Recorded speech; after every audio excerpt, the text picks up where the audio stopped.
Grant Hall joining us on a Hall of Fame Wednesday. He is a Hall of Fame sports writer. And Grant, what were the 90s like for you? 90s for me were teenage years. That was my favorite decade ever. What was it like for you? Well, let's see. I was 42 in 1990, so I relate everything to sports. 90 was the year that Jack Crow got fired. No, that's not right. That's not right, is it? 92, right? 90 was your boy Ken Grovey was still doing his thing, right? That's right. Yeah, and but when Arkansas has gone with the interim coaches, Joe Kynes was 3-6-1. John L. Smith was 4-8. Let's see, Reggie Herring was 0-1 and lost that bowl game to Missouri, and Barry Lundy Jr. was 0-2. And by the way, y'all were talking about this coaching situation. I kind of think Florida wants to get James Franklin before somebody else scoops him up. That's kind of how I would, if their board is doing this and they're putting all this pressure on him, because who knows but what Kentucky, which may come open, and Kentucky sits between Penn State and Vanderbilt, the two places he's been, and so he knows the recruiting area really well. He recruited a lot in Kentucky, I think, when he was at State. There's kind of a James Franklin, as you like to say, Matt, derby going on right now. And Arkansas, I mean, you hear these things that behind the scenes they have contacted him, and there is some interest there, but there's also potential interest in other places ahead of Arkansas. I mean, that's like last time, the two guys that really wanted this job were Sam Pittman and Barry Lundy Jr., and then Deion Sanders and a few others that weren't going to get it. But so this time, it looks to me as if the guys that really want it right now are Bobby Petrino and Dan Mullen.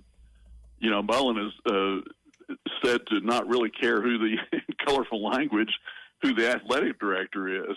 A lot of these other guys that maybe there have been feelers, out to Rhett and to Sumrall and different people, I think they're concerned about who the athletic director is going to be.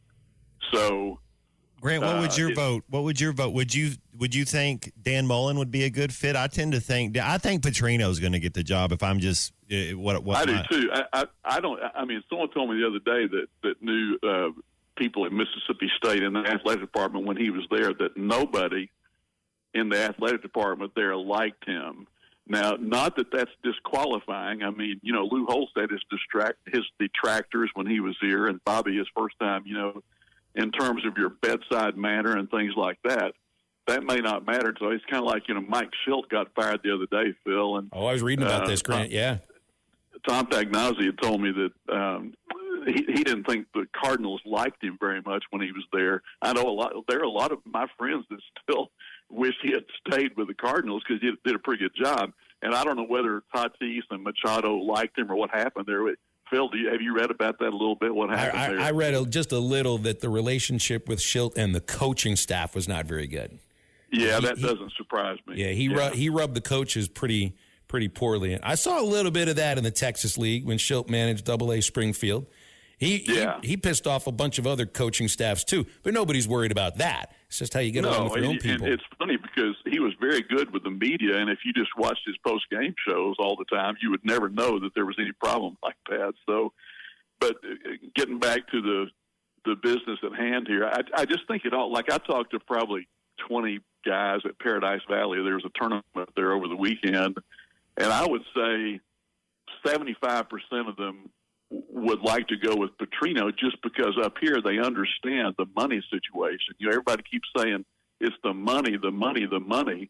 I mean, if you look at all these interim coach situations, the record has not gotten that much better when they've replaced the guy in the middle of the season. I think there's one exception to that. I can't remember who it is in the last, few years. But there comes a point when the money talks, like at Florida, I mean, they got rid of Mullen essentially after one bad year, I think, there. When I think about this, too, I think of, the idea of Sam Pittman was hired partially because, and you heard this so much, he really wanted the job. He wasn't going to go after other head coaching jobs. He wasn't going to go after any other job except what he did at Georgia. Opportunity presents itself at Arkansas. We know what happened. Is there a little bit of the same thing going on here with Petrino? It's different because Bobby's been a head coach and has a record as a head coach, and he's built programs before. I think there's there the is, thought that he wants the job and he's not going to be going after any other job. And not only that, he's been here 5.5 years. He's a Razorback. He worked really hard to get back to this point in his career. Now, I'm not saying he wouldn't take another job if maybe he gets offered one of these head coaching jobs or a really plush OC job, But to right now, he's on his best behavior. At the Catfish Hole last week, he signed any autograph anybody when he smiled the whole program. I mean, the guy, he's loving the situation that he's in right now because it's 6 or 7 more week audition, half of a season, to impress not only Arkansas but anybody else out there that might be looking for a coach with experience. And we've all heard all the pro and con about him, but it feels to me that around here, more people are for him getting it than not. Do you think it's genuine, though? Do you think he's being authentic and real, or do you think he's like, this is what I have to do? I think it's genuine in the sense that he's smiling a lot more this time around than he did when he was here 4 years earlier. Mm-hmm. Who knows what kind of real transformation someone might have had, or, I'm sorry, but you could look at it cynically and say a leopard doesn't change his spots and so forth. I just know, to me, man, and in the Monday meetings with us, he's happy. He's happy doing this, and he wants to continue it. And now then, I even heard someone say last week Arkansas might do it sooner rather than later. Now, if they beat A&M, is that enough? That's we talked about that yesterday, Grant. Is there one, like, if they beat A&M, if we go to Austin and does he just have to win one big game? Would that be enough? I think if he beats A&M, Texas, or LSU and one or two, I think they can very well could beat Mississippi State, maybe beat even Auburn in this 3-game home stand basically that they've got coming up. Obviously that would be huge if they could pull an upset of the number 4 team in the country this week. Okay, in order for that to happen, and this is, can he do something about the fumbles? Like, I wouldn't care if he would take his sunglasses off and lasers shot out of his eyes to scare everybody on that football team into holding on to the darn ball, because this is the defining. There's 2 aspects of the football team right now that is defining Arkansas football. Trouble tackling. Now, they got a little bit better at that in the Tennessee game. But the number one thing are the fumbles, and it's 2 years in a row now, and really it's a 6-year thing. So I don't know how you stop this, but you're not going to win any games if the team continues to put the ball on the ground at the rate that they do. No, and they, Matt, you've gone through all the drills. You've seen the drills. They've got these things where they swatted the ball during practice, and they practice how not to fumble. And then when it comes down to it, a guy forgets to put 2 hands on it in a key situation, or in the case of Taylon Green, going to your left trying to throw the ball, you're vulnerable there. And so, but yeah, you're right. If you take out those turnovers, Arkansas probably wins that game. It's just wild to think of the world that you live in here, where we are lit. You remember the whole idea bringing in Petrino from the Falcons. It's like, all right, well, this is somebody that's always viewed the current job as the stepping stone to the next one. Nobody's talking about him like that now.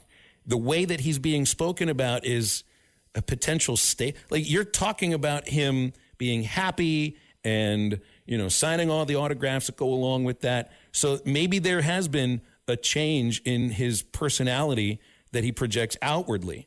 But the thing that's kind of wild to think about is that what's also changed, at least around here, is the idea that he's not going to use this job as a stepping stone to go somewhere else. Maybe age is an aspect of that. Maybe, a different perspective after what happened the last time around. But that to me is one aspect. Like, you wake up. If you went to sleep in 2010 and you wake up now and you realize what's happened in the world, and we're acting like Bobby Petrino could be a stabilizing force here. Like, that to me feels way different.